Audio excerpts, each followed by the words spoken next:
NASCAR's got a new rivalry which has become an instant classic. If you've been following the sport, you'll know that Shane Van Gisbergen has been dominating the road courses since he started full-time in the Cup Series in 2025. He's making it look easy, but he does have competition. The only one who has proven himself capable of consistently challenging the road course king is his teammate, a 19-year-old kid. I consider this a pretty awesome day. The 18-year-old Connor Zilisch is going to win in his first start at the Glen. The crowd going wild. You know your owner doesn't like drivers coming out of the roof hatch. Connor Zilisch is absolutely on fire. Third win in a row comes in Indianapolis. I hope I can beat him again there. Connor Zilisch is not your typical NASCAR driver. Most guys who make it big in Cup start their careers racing late models at short tracks, while others climb through the ranks by starting on dirt. Zilisch has barely any experience in these cars compared to other drivers. In fact, he was brought up almost like an IndyCar driver. He started his racing career in karting before moving up to the Mazda MX-5 Cup. And while he was karting, he even spent a significant amount of time racing in Europe. It wasn't until he was 15 that he started racing stock cars, and once he began in ARCA, it was instant success. He scored 6 wins in his first full year, and even ran in trucks and Xfinity part-time. In his first truck race, he won the pole, not by a tenth, not by 2 tenths, but by 7/10 of a second over second place Corey Heim, and over a full second ahead of third place Taylor Gray. But his talent really showed when he made his Xfinity debut, where he qualified on pole, led 45 laps, and won, beating Cup drivers like AJ Allmendinger, Ross Chastain, William Byron, and crucially to kick off the rivalry, Shane Van Gisbergen.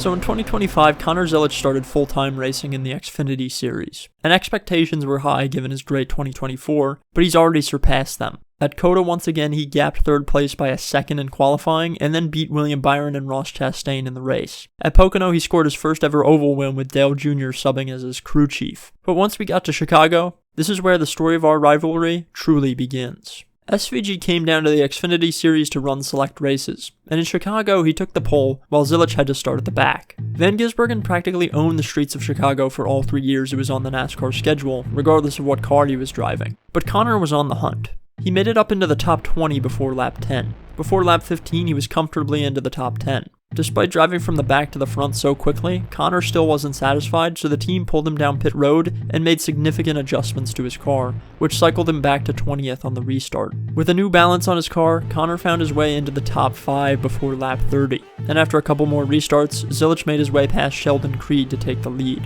And at this point, the commentators knew the danger this was to everyone else. We've seen it when he gets the lead, he just tends to drive away. In just a few short laps, Zilisch built himself a near 3-second lead over second place. But this is when the Giz arrived.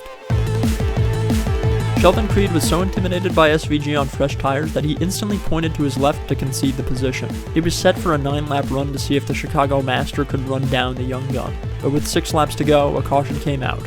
And with the field now bunched up, Connor Zilisch on his older tires was at a definite disadvantage. Connor got a decent jump on the restart, but SVG stayed right there with him, and into turn 1, they made contact. Zilisch was knocked out of shape, lost the lead, and hit the outside wall. Even through this, he fought back and held second place, and was almost able to make a challenge back for the lead. But in the end, after an incredible effort, Shane Van Gisbergen would reign supreme in the first round of this rivalry.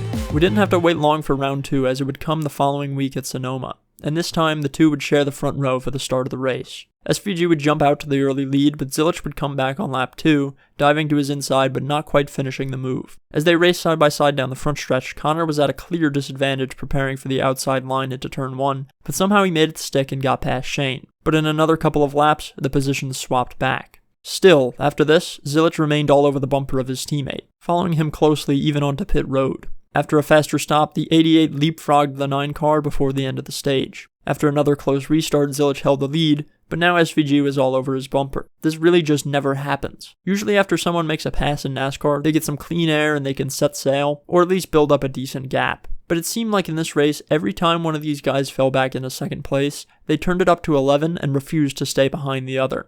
After this, Shane pulled the same move on Connor that Connor had done to him on lap 2, but in the middle of it gave him a nice little thumbs up out of the window. And of course, it was only a few laps before the two swapped places once again. For the first time in the race, 40 laps in, the leader was actually able to build up a decent gap, and Zilisch held the lead on the ensuing restart. But this time, it would be a slow burn, with a long run to the finish. Shane was faster, but it took almost 30 laps for him to catch up to Connor. And when he did, it was absolute cinema. Bumper contact, turn 4. He's going to try it. Oh, all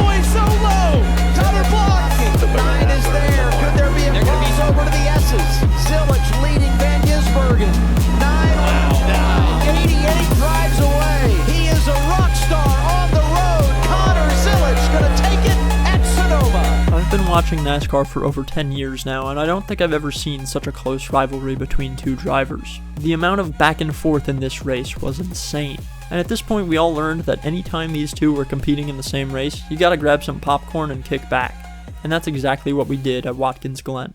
There were 3 Xfinity races between Sonoma and Watkins Glen, and this is the point where Connor Zilisch began to go on a tear. He led the majority of the laps at Dover and won the race. Then the following week at Indianapolis he won again, and at Iowa he finished top 5. He had a ton of momentum heading into the next road course in upstate New York. This time Connor qualified on pole, over 5/10 faster than SVG, who started second. From the start of the race, Zilisch looked to be faster. Whatever it was, the car, the driver, or both, just made it seem like Connor had a slight edge this week over the New Zealander. But SVG would do everything in his power to stay in the fight, and did well to battle for second for much of the race.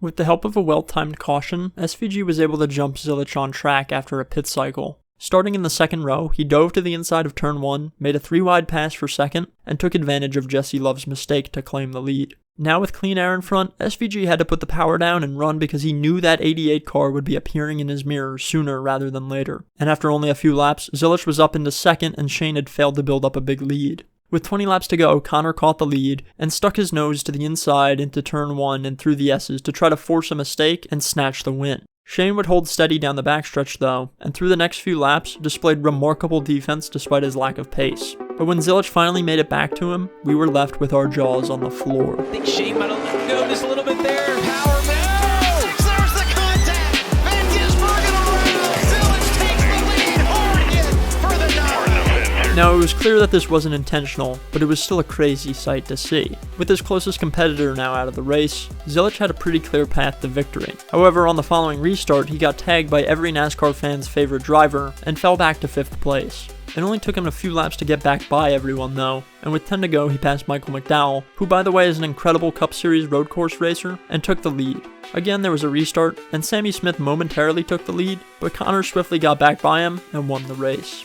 To see such dominance to the point where a driver can lose several spots multiple times in the closing laps, but just remain calm and easily reclaim the lead each time is remarkable, especially for a driver who's still just a teenager.